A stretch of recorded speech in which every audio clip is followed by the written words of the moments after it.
ನಮಗೆ ಜನರಲಿ ಗೊತ್ತಿರುವಂಥದ್ದು ಏನಂದ್ರೆ, ಒಬ್ಬ ಸಿವಿಲ್ ಸರ್ವೆಂಟ್ಗೆ ಪೇ ಅಷ್ಟೊಂದು ಹೈ ಇಲ್ಲದೆ ಇದ್ರು ಸಾಕಷ್ಟು ಸವಲತ್ತುಗಳು ಸರ್ಕಾರದಿಂದ ಸಿಗತ್ತೆ ಅಂತ. ಅಂದರೆ ಒಂದು ಮನೆ ಇರಬಹುದು, ಎಲೆಕ್ಟ್ರಿಸಿಟಿ ಇರಬಹುದು, ವಾಟರ್ ಇರಬಹುದು, ಓಡಾಡೋದಕ್ಕೆ ಗಾಡಿ ಇರಬಹುದು, ಅಥವಾ ನೀವು ಒಂದು ಡೊಮೆಸ್ಟಿಕ್ ಹೆಲ್ಪ್ ತಗೊಳ್ತೀರಾ ಅಂದರೆ ಆ ಕಾಸ್ಟ್ನ ಕವರ್ ಮಾಡೋದಿರ್ಬೋದು, ಇಲ್ಲ ನೀವು ಪ್ರಪಂಚದ ಯಾವುದೇ ದೊಡ್ಡ ಯೂನಿವರ್ಸಿಟಿಗೆ ಹೋಗಿ ಓದ್ತೀರಾ ಅಂದರೂ ಅದನ್ನು ಸರ್ಕಾರ ಸ್ಪಾನ್ಸರ್ ಮಾಡೋದಿರಬಹುದು.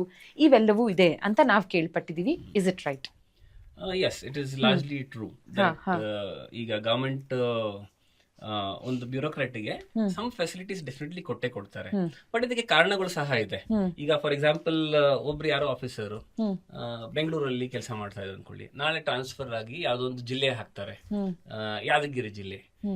ಅವರು ಹೋಗಿದ್ದ ಮೊದಲನೇ ದಿನದಿಂದ ಅವರು ಕೆಲಸ ಶುರು ಮಾಡಬೇಕಾಗತ್ತೆ. He is expected to work and deliver from day 1, because ಅವ್ರದ್ದು ಫಸ್ಟ್ ಡೇ ಇವತ್ತು ಬೇಡ, ಇವತ್ತೇನು ಬೇಡ, ಇವತ್ತೊಂದು ವಾರ ಕೊಡೋಣ, ಸೆಟಲ್ ಆಗ್ಲಿ ಅಂತ ಯಾರು ಯೋಚನೆ ಮಾಡಲ್ಲ. ಕರೆಕ್ಟ್ ಅಲ್ವಾ? ಸೊ ಅವರು ಡೇ 1 ಇಂದ ಅವರು ಕೆಲಸನೂ ಮಾಡಬೇಕಾಗತ್ತೆ, ಸರ್ವಿಸ್ ಡೆಲಿವರಿನೂ ಕೊಡ್ಬೇಕಾಗತ್ತೆ, ಆಮೇಲೆ ಯಾವುದೇ ಕ್ರೈಸಿಸ್ ಸಿಚುವೇಶನ್ ಏನೇ ಬಂದ್ರು ರೆಸ್ಪಾನ್ಸ್ ಕೊಡ್ಬೇಕಾಗತ್ತೆ. ಇದನ್ನ ಅವರು ಎಫೆಕ್ಟಿವ್ಲಿ ಮಾಡ್ಲಿ ಅಂತ some support is given to him for sure, and some kind of facilities around, so that when he is not there, somebody can take care of certain things, certain aspects of his house or household ಅಂತ. ನೀವು ಹೇಳಿರೋ ಈಗ foreign university studies ಆಗಲಿ ಅದಕ್ಕೆ government ಇದು ಮಾಡ್ತಾರೆ ಅಂತ.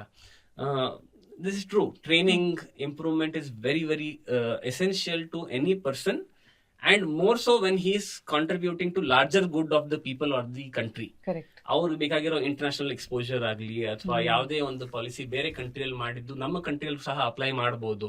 ಎಷ್ಟೋ ಪಾಲಿಸಿ ಇದೇ ತರ ಆಗಿರೋದು, ಇಂಟರ್ನ್ಯಾಷನಲ್ ಸ್ಟಡೀಸ್ ಮಾಡ್ಕೊಂಡ್ ಬಂದು ಅದನ್ನ ಮಾಡಿಫೈ ಮಾಡಿ ನಮ್ಮ ಕಂಟ್ರಿಗೆ, ನಮ್ಮ ದೇಶಕ್ಕೆ ಬೇಕಾಗಿರೋ ತರ ಅಪ್ಲೈ ಮಾಡೋ ಅಂತದ್ದೊಂದು ಈ ಪ್ರಾಕ್ಟೀಸ್ಗಳು ಮಾಡಿದೆ. ಆಮೇಲೆ ನೀವು ಅವ್ರನ್ನ ಎನ್ರಿಚ್ ಮಾಡಿದಷ್ಟು ಅವ್ರು ಜಾಸ್ತಿ ನಿಮ್ಗೆ ಕಾಂಟ್ರಿಬ್ಯೂಟ್ ಮಾಡಬಹುದು. So that is why the government make sure. ಈಗ ನನಗೆ ಎಲ್ಲೋ ಒಂದ್ ಕಡೆ ಕೇಳಿದ್ದೆ, ಯಾರೋ ಒಬ್ರು CEO ಕೇಳ್ತಾರೆ, that why are you not training your employees ಅಂತ.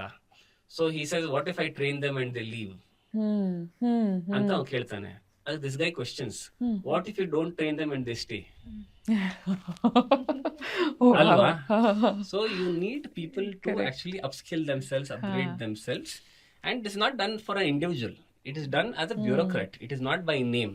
It is by virtue of him having this being in a position to contribute further.